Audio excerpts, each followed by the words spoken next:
gye basosokola yeyo kwatakinga abantu nti bayimbi nti baki balaasi ate ne bagamba nti bannange kye tusookeddeko tukutte ekyennyanja ekinene kiikino nga kirimo even more than what they were saying to have hated about Nuupu. Bye beekoze wali byabadde bibi nnyo n'okusinga bye bagamba bye badduse. So kwegamba ekyo kitegeeza musajja ayogeredde awo eriiso ly'omukulu awadduka lawe walaba persistence ne consistency eri munnabyabufuzi.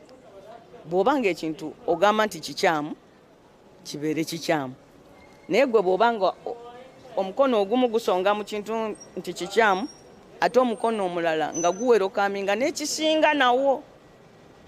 Ffe tetubeerangako na Kyagulanyi nti twamwendosinga nga muyimbi. Tweyendosinga munnabyabufuzi munnaffe omukulembeze eyasobola okutrattractingira a particular generation of Ugandans n'abakkirizisa nti nabo balina role to play in the liberation of their country. It's just so happened nti omuntu oyo omulimu gwe gwa buyimbi nganze bwe ndi munnamawulire. Naye bw'ogenda ku muntu ng'omunoonyezaayo lwagamba mbuno onoonya mirror image effect ku Kyagulanyi. By the way, si kituufu. Si buli muyimbi yenna nti alinga Kyagulanyi.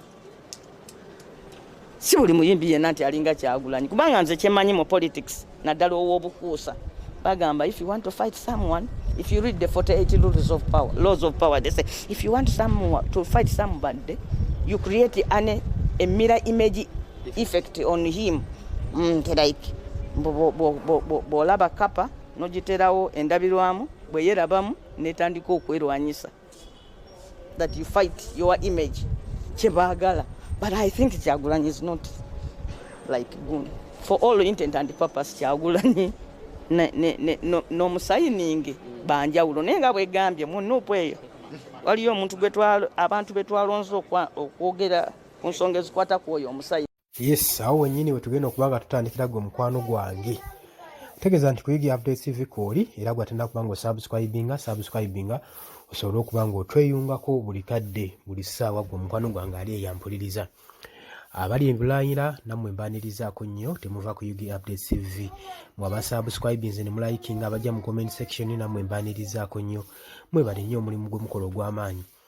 Kaakati Namboozi azeemu n'asabula Mpuuga bubi nnyo nga w'obiwulidde. Naye nga ensonga y'oba ogitunuddemu. Bino bye bimu Mpuuga byagambye ebyabaddusa mu kitebe ekya National Unity Platform. Era ze ensonga ezezimu obanga obyetegereza mu bibiina gye baavaayo nga bakoze emivuyo. Era nga balaga obutali mu mativu n'abakulembeze b'ebibiina byabwe gye baava. Era weewaawo badde bava mu kibiina kya National Platform balaga obutali mu mativu ku nsonga zaabwe olw'okuba nga baali babagambako okustopinga okulya enguzi. Gwe mukwano gwange ali ensonga ezimu ze mmanyi ezaddusa Mpuuga ne banne mu kibiina kya National Unity Platform. Kaakati mu kuvaayo n'omwami yatandika okuba nga ayogera pulezidenti wa Robert Kyagulanyi Ssentamu amafuukuule nti ng'ekibiina kya National Unity Platform ekiri kinnakyemalira era ye nga watasobola kukolagana batamiivu banywi banjaga era ng'agamba tebasobola kukulembera ggwanga. Kaakati mu kaseera ke kamu yadde alonkinga ekibiina kye omugenyi omukulu gwe yayise Alien Skin. Ensonga eyo oba ogitunulidde olabira ddala nga okatabanga kazoole waliwo ekikyamu ku mutwe gwa Mpuuga. Yalowooza nti wanaaleeta Alien Skin ajja kuba agguddewo ekibiina okwenkanyankanya amaanyi n'ekibiina kya National Unity Platform olw'okuleeta Ssaabayaga mu kibiina. Naye twagala tubategeeze nti Mpuuga ku myaka gy'olina n'emyaka gy'omaze mu bukulembeze ekiwandibadde ensonga eyo giraba. Robert Kyagulanyi Ssentamu abakulembeze tebaamulondayo lwakuba nti yali munywi wa njaga oba yali muyimbi. Yasooka kubeera honorable, yali politician, yasooka kuba munnabyabufuzi, n'againinga little experience gye yalina saako ne talent gye yalina ne creativity gye yalina. N'asobola okuba nga asongwamu olunwe, asongwamu olugalo nga balaba alina is a potential figure mu politics. Era bano bonna bannambooze baani twala tugenda okusobola okweyunga mu kibiina kino, si lwakuba nti beeyingidde mu kibiina ky'omuyimbi oba omuyaga oba omutamiivu, potential gye yalina gye baatunuulira ne balaba ng'oyo asobola obbakulembeza n'obbatwala mu maaso, ng'era asobola okubaako ne kyagatta ku ggwanga oba oli awo nabo kyabagattako.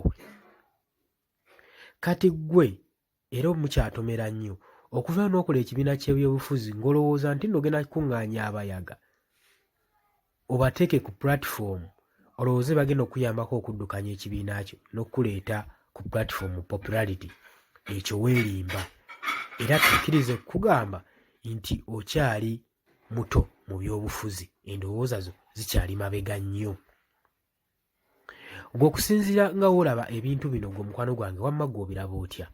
Nze okusinziira ku nze y'endowooza yange, naawe osobola okujja n'owa endowooza yo mu comment section n'otangaza ku bannayuganda, oba oli awo n'oyawukana n'endowooza yange, oba oli awo n'ogisekendinga, naye okusinziira nze nga ku kyendaba, nze ndaba nga kyekyo ekituufu ekisaanidde okwogerwa.